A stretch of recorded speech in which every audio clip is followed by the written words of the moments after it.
Olá, amigos da TV Justiça. Os destaques das sessões plenárias que você acompanhou durante a semana no Supremo Tribunal Federal, agora nos principais momentos. É o Plenárias que está começando agora.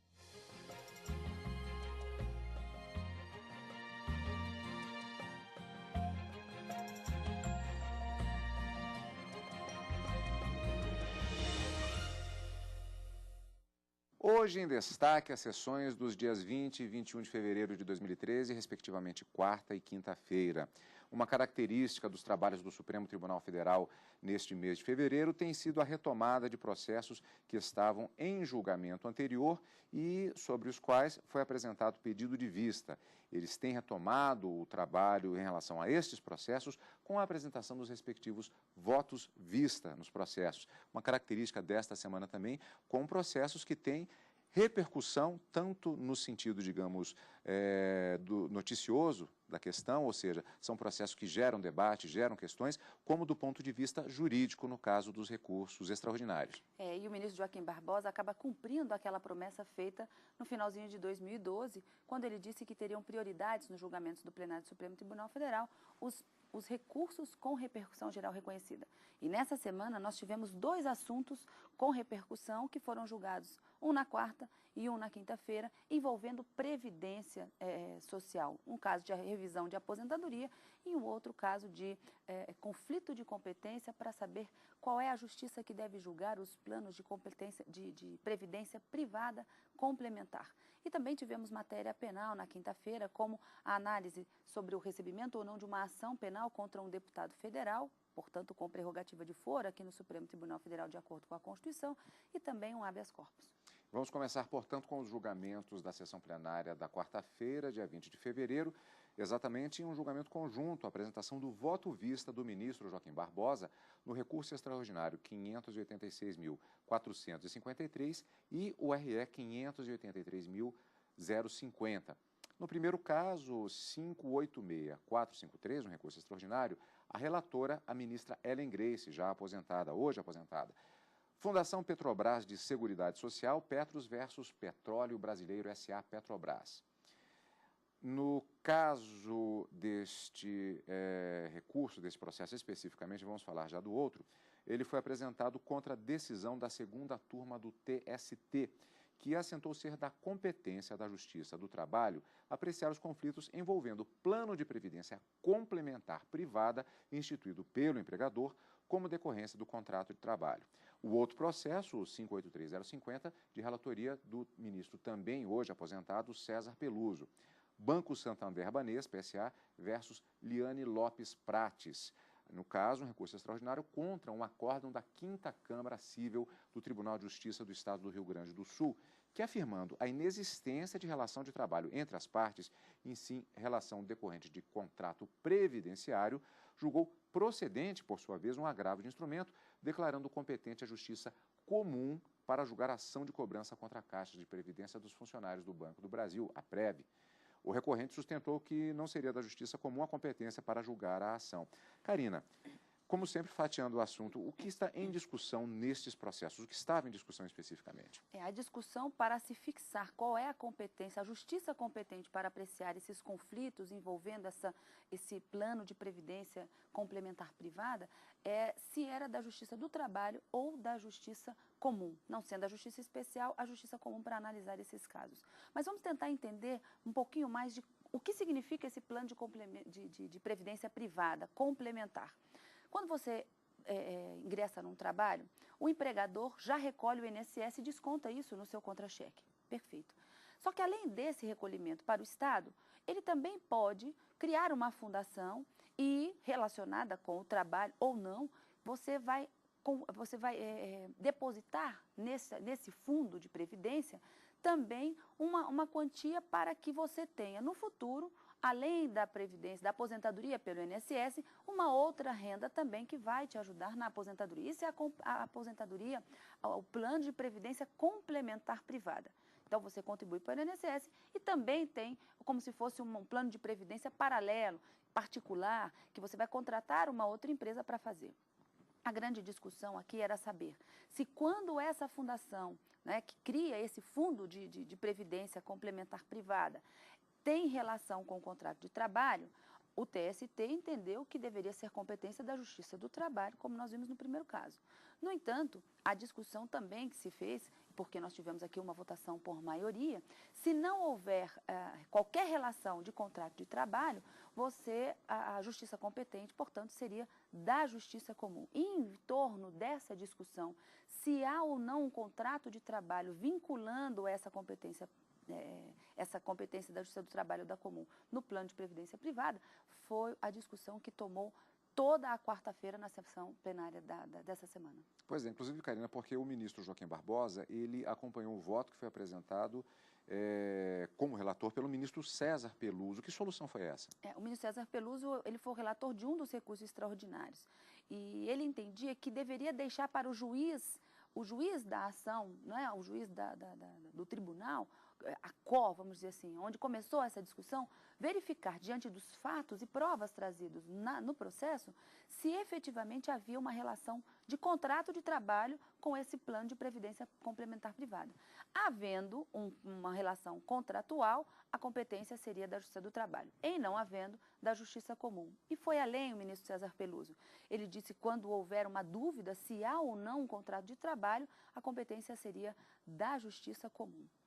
Vamos rever, portanto, o final do voto vista do ministro Joaquim Barbosa nos dois processos.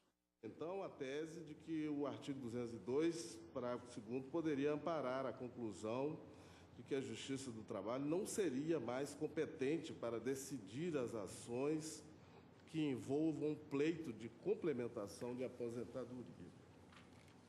Ante todo o exposto, eu nego provimento ao recurso extraordinário na linha da divergência inaugurada pelo ministro César Peluso e, para efeito de repercussão geral, também acompanho o voto de Sua Excelência. Com relação ao outro recurso, 583.050, recorrente Banco Santander Banespa, eu digo o seguinte: acerca do RE 583.000 seguinte, trata-se de recurso extraordinário interposto contra acórdão do Tribunal de Justiça do Rio Grande do Sul, que entendeu pela competência da Justiça Comum para processar e julgar demanda que envolve pleito de percepção de diferenças de complementação de pensão, decorrentes de realinhamentos, auxílio sexta alimentação, abonos e 13º salário que não foram pagos aos funcionários em atividade e não repassados às pensionistas. A ementa deste acórdão recorrido, no RE 583.050, diz o seguinte: o contrato de trabalho não é observado nessa relação, que possui natureza civil. O fato de a empresa empregadora ser patrocinadora da entidade privada não caracteriza que a relação entre agravante e agravado seja trabalhista. Ao contrário, demonstra que a relação em tela decorre de contrato previdenciário. Afasta-se, então, a aplicação do artigo 114 da Constituição. Competente a Justiça Comum para processar, julgar a presente demanda. Agravo provido. Houve a oposição de embargo de declaração que foram acolhidos para correção de erro material, tão somente. Neste recurso extraordinário, o Banco Santander sustenta a ofensa ao artigo 114 da Constituição Federal. Afirma que, aspas, resta evidente que a discussão de fundo se dá no campo do direito do trabalho, pois há um nítido debate acerca da aplicação das normas coletivas e natureza salarial. Salienta, aspas, não se trata simplesmente de aplicação de normas ou contratos previdenciários, mas sim de interpretação e aplicação de normas coletivas do trabalho com reflexos nestes contratos. Fecho aspas. Valendo-me das razões já externadas no voto anteriormente, que eu já externei ainda há pouco, eu entendo, na linha das reiteradas decisões deste Supremo Tribunal Federal, que a solução passa necessariamente pela análise do embasamento da complementação pretendida. Mais uma vez, se ela decorrer do contrato de trabalho, a competência será da Justiça do Trabalho. Se não decorrer do contrato, a competência é da Justiça Comum. Assinalo que o acórdão recorrido não dissentiu dessa orientação, o que impõe, igualmente, a negativa de provimento ao recurso extraordinário. Isso porque, à luz das provas produzidas nos autos, o Tribunal de Origem entendeu que o pedido de complementação não derivou do contrato de trabalho havido entre o de cujos e a ex-empregadora, daí resultando a competência da Justiça Comum para o julgamento da causa. Assim, neste caso, eu nego provimento ao recurso extraordinário na linha das razões adotadas pelo ministro César Peluso. Pois é, a solução apresentada pelo ministro César Peluso e adotada pelo ministro Joaquim Barbosa no voto vista apresentado nesta sessão foi refutada pelo ministro Luiz Fux. Vamos rever trecho da fala do ministro. Se efetivamente nós nos curvarmos à posição de que, conforme o processo venha de primeiro grau, é que nós vamos fixar o nosso critério, na realidade a nossa tese vai ficar o sabor do que se faz nas instâncias inferiores. Quer dizer, é importantíssimo que o Supremo Tribunal Federal estabeleça qual a real exegese desse artigo da Constituição e se efetivamente ele veio com essa ratio essendi de distinguir essa previdência privada, vamos dizer assim, da previdência pública num sentido genérico. Quer dizer, num plano, digamos assim, interdisciplinar, nós sabemos que se a previdência privada tiver efetivamente uma vida autônoma, ela vai criar um fomento estratégico dessa previdência, descongestionando a previdência pública, cujo déficit amazônico é sempre um risco constante para a economia do país. Isso, como diz o ministro Gilmar, até as pedras sabem. Pois bem, então há essa razão de ser na dicção do artigo 202 da Constituição Federal. E como aqui já foi lido, o que dispõe, só para reiterar, as contribuições do empregador, os benefícios e as condições contratuais previstas nos estatutos, regulamentos e planos de benefício de entidade de previdência privada não integram o contrato de trabalho. Então uma ação derivada desse contrato que não integra o contrato de trabalho não pode ser uma ação oriunda de relação de trabalho, é uma ação oriunda de contrato de previdência. E direito do trabalho e direito previdenciário são ramos tão distintos que, para o direito do trabalho, a competência exclusiva é da União Federal legislar. E, para o direito previdenciário, a competência é concorrente. Então, não é a mesma coisa. Bom, qual ficou, do ponto de vista dessa solução apresentada, qual foi a decisão? Acabaram entendendo, a maioria, né, que se formou uma maioria de 6 ministros, contra apenas o voto do ministro Joaquim Barbosa, César Peluso e ministra Carmen Lúcia, que também acompanhava, mas os ministros decidiram que, no caso, havia sim, não havia uma relação de contrato de trabalho e que, portanto, a justiça competente para julgar esses contratos, esses planos de previdência complementar privada, é da justiça comum. Mas, nesse ponto, houve também uma modulação de efeitos da decisão. E é isso que nós vamos ver daqui a pouco, depois do intervalo, quando voltarmos com o segundo bloco do nosso programa Plenárias de hoje. E, é claro, também os destaques da sessão plenária da quinta-feira, dia 21 de fevereiro de 2013. Daqui a pouco, depois do intervalo, aqui no Plenárias.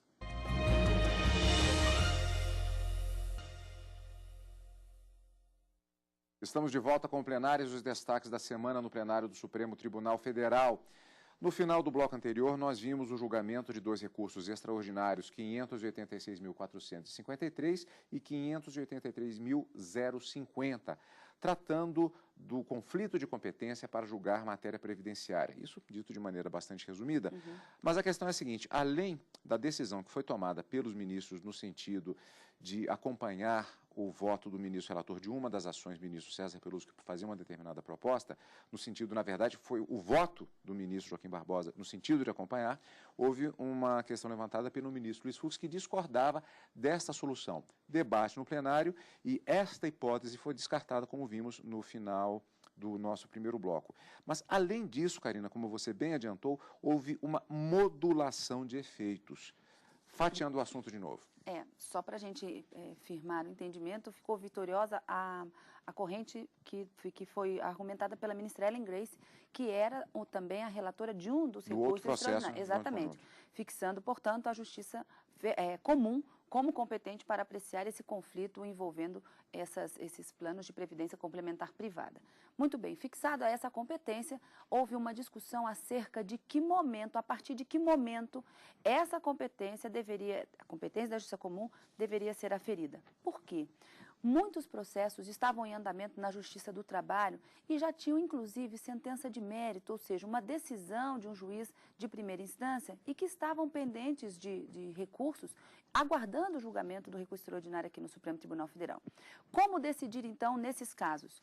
A ministra Ellen Grace, quando votou na matéria, ela propôs a modulação para dizer o seguinte: em se confirmando a competência da Justiça Comum como a competente para essa discussão desses planos de previdência complementar privada, aqueles processos que tramitaram na Justiça do Trabalho já haviam sentença de mérito proferida, continuariam sendo julgados na Justiça do Trabalho.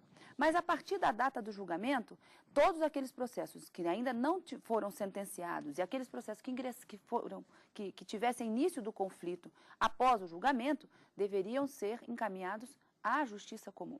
Acerca dessa modulação de efeitos, houve uma questão de ordem que foi colocada no plenário para se saber se, para se modular os efeitos dessa decisão, que trata-se de um controle difuso, ou seja, envolvendo partes, poderia ser aplicado um quórum de maioria absoluta no Supremo Tribunal Federal, ou seja, 6 ministros manifestando-se a favor dessa modulação de efeitos, já poderia ser aplicado esse instituto, ou seria necessário o quórum qualificado de 2/3, ou seja, 8 ministros para que pudesse haver essa modulação, já que esse trata-se de um instituto trazido da Lei 9868, que fala sobre a ação direta de inconstitucionalidade.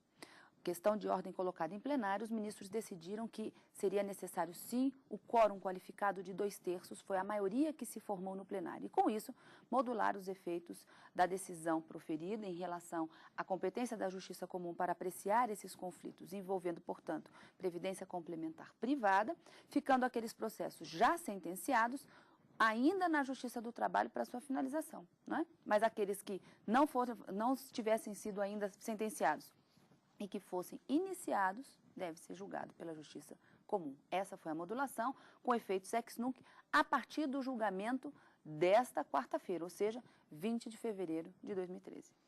E na quinta-feira, dia 21 de fevereiro de 2013, nós tivemos a análise do tema revisão de aposentadoria, um processo também que gerou repercussão também no sentido da notícia e um processo que também tem repercussão geral. Aqui a retomada de julgamento pelo voto vista do ministro Dias Toffoli no recurso extraordinário 630.501. Relatoria da ministra aposentada Ellen Grace, Aloysio Calil versus INSS. É um recurso contra um acórdão do Tribunal Regional Federal da 4ª Região que afirmou não existir autorização legal para a revisão de aposentadoria a pedido do beneficiário sem que se apontasse ilegalidade ou vício no procedimento ou no próprio ato de concessão. Uma série de argumentos apresentados referentes à violação de garantia de direito constitucional, direito adquirido, da Carta Magna e da súmula 359 do STF. Karina, a relatora, ministra Ellen Grace, ela votou em um determinado sentido, quando do início do julgamento. A divergência foi aberta nesta sessão plenária com a apresentação do voto vista pelo ministro Dias Toffoli, que pedira vista na sessão anterior de julgamento desse processo. A ministra Ellen Grace, e aí o voto dela acabou sendo o condutor para se formar uma maioria, ela entendia que havia sim um direito adquirido ferido de acordo com o argumento do recorrente. Ou seja, ele queria revisar a sua aposentadoria, mas não pedir o cancelamento. Então, nesse ponto, a gente tem que entender que não tem nada a ver com o instituto chamado desaposentação. Nesse caso, era um pedido de revisão de aposentadoria, por quê? Se ele tivesse feito o pedido de aposentadoria na data em que ele já preenchia todos os requisitos para tanto, portanto, um direito adquirido, ele teria tido um benefício muito maior do que aquele que ele estava percebendo, mesmo tendo continuado a trabalhar após o preenchimento dos requisitos para a aposentadoria. Nesse sentido, a ministra Ellen Grace entendeu que não permitir essa revisão, esse recálculo, para que ele pudesse, e também que ele pudesse optar pela data em que o benefício fosse calculado de forma mais favorável, isso feriria o direito adquirido. O ministro Dias Toffoli abriu a divergência, entendendo que não se tratava de direito adquirido, mas sim de um ato jurídico perfeito, que se consolidou à luz de uma lei que não havia qualquer previsão, assim como entendeu o TRF, de possibilidade de se fazer essa revisão. Então, ele tinha já o direito de se aposentar, mas preferiu continuar trabalhando. Quando fez o pedido de aposentadoria, este ato se consolidou, se aperfeiçoou, não podendo ser revisado. Esse foi o argumento trazido pelo ministro Dias Toffoli, mas que não foi o prevalente na sessão plenária da quinta-feira. Vamos a trecho do voto-vista do ministro Dias Toffoli. A legislação futura mais benéfica, esta Corte entendeu por não retroagi-la em razão do ato jurídico perfeito e em relação às pensões concedidas sob a égide da legislação anterior. Então, nós teríamos aqui que rever essa jurisprudência também. Ora bem, dadas as lições contidas na sua fundamentação, aqui eu transcrevo também trechos do voto de Sua Excelência e como são citações de votos do conhecimento de todos os colegas, eu vou omitir a leitura, mas fazendo a referência que eu trago, então, a colação no meu voto também a questão relativa à pensão por morte, em que as novas leis que foram mais favoráveis aos beneficiários, o Supremo entendeu de não aplicá-las àquelas pensões já deferidas sob a égide das legislações mais restritivas anteriores. É de todos conhecida essa jurisprudência. E concluo, senhor presidente, é por isso que, com a devida vênia da eminente ministra relatora, ouso divergir de seu posicionamento para reafirmar que a jurisprudência da Corte em matéria semelhante deve ser mantida, não se mostrando possível o reconhecimento do direito adquirido ao benefício mais vantajoso, ainda que proporcional, proposto em seu voto. Nesta conformidade, pelo meu voto, proponho que seja negado provimento ao recurso. É como voto, senhor presidente. O ministro Marco Aurélio citou a jurisprudência do Supremo Tribunal Federal, fazendo uma análise do caso, no sentido de dar razão ao entendimento da relatora, a ministra Ellen Grace. Vamos ver.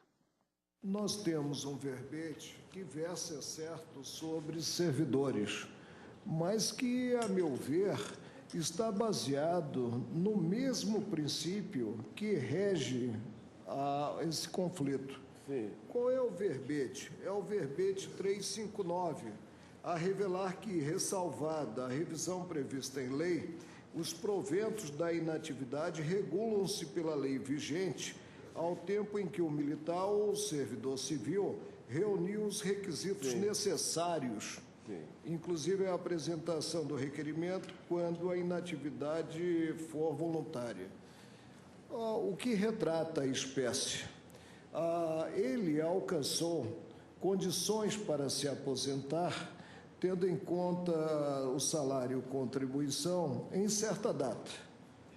Prosseguiu no mercado, não requereu. Não requereu. E não requereu. Não requereu.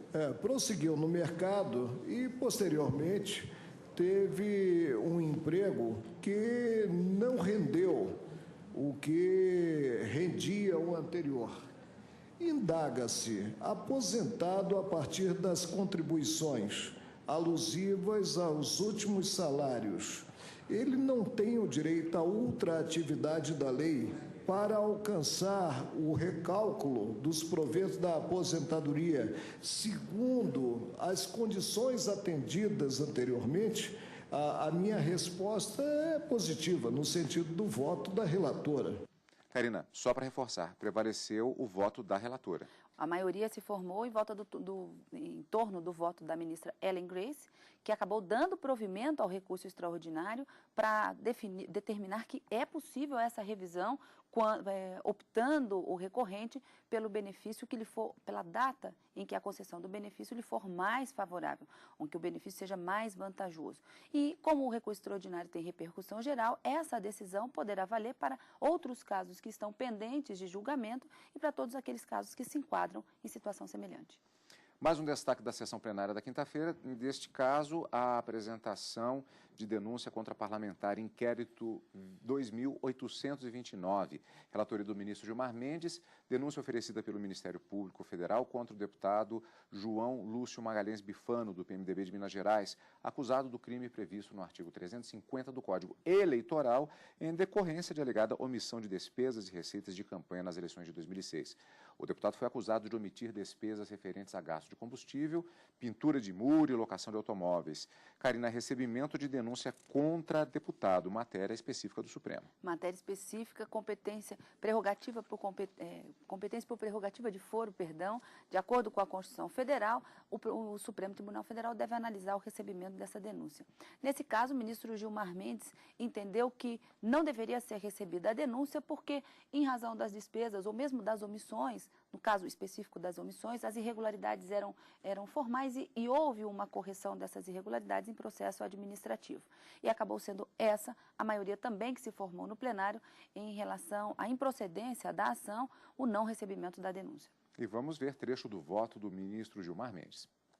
Cumpre ter presente desse modo que, embora dispensável a prévia instauração do inquérito policial, a formulação da acusação penal em juízo, supõe não a prova completa e integral do delito e do seu autor, o que somente se revelará exigível para efeito da condenação penal, mas a demonstração, fundada em elementos probatórios mínimos e ilícitos, da realidade material do evento delituoso e da existência de indícios de sua possível autoria, consoante correta advertência do egrégio Tribunal de Justiça de São Paulo. Denúncia, recebimento, suficiência da fundada suspeita do autor e prova de materialidade dos fatos, inteligência do artigo 43 do Código de Processo Penal. Para o recebimento da denúncia é desnecessária a prova completa e taxativa da ocorrência do crime e de seu autor, bastando a fundada suspeita de autoria e a prova da materialidade dos fatos. Ante o exposto, por não verificar esse laço probatório mínimo apto a caracterizar a justa causa para a instauração da ação penal, eu rejeito a denúncia oferecida por suposta prática do delito previsto no artigo 350 do Código Eleitoral em desfavor de João Lúcio Magalhães Bifano, nos termos do artigo 395.3 do Código de Processo Penal, é como voto. Rejeitada a denúncia plenário do Supremo Tribunal Federal. E por aqui vai ficando esta edição do Plenárias, encontro marcado já na próxima semana, Karina. Na próxima semana, quarta e quinta-feira com o direto do plenário e no final de semana com Plenárias. Obrigado pela audiência como sempre e continue aqui na TV Justiça.